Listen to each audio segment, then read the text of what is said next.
از ترافیک در میریم توی ترافیک دیگه. دقیقا 1 ساعت تو ترافیک هم. نمیدونم چرا پنجشنبه همینجوریه. خب طبیعیه دیگه، پنجشنبه همیشه ترافیک میشه. ولی خب دیگه ناچاریم دیگه، چیکارش کنیم. این مسیر همیشه خلوته، ولی خب از شانس اقبال ما الان کیپه.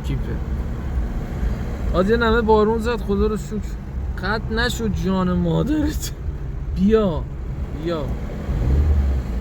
یه ذره بیا، خیس شو بابا، زمین خیس کن، ماشین ما رو بشور.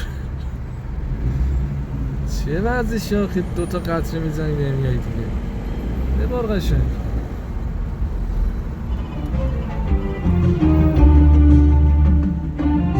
نمکی دوست دارم من، نمکی میان دختراتکی، نمکی یادت میرم از پنجره نینی سرکی، نمکی دوست دارم وای نمکی. بارا دیگه ناگفته نماند که ترافیک در اومدیم بالاخره.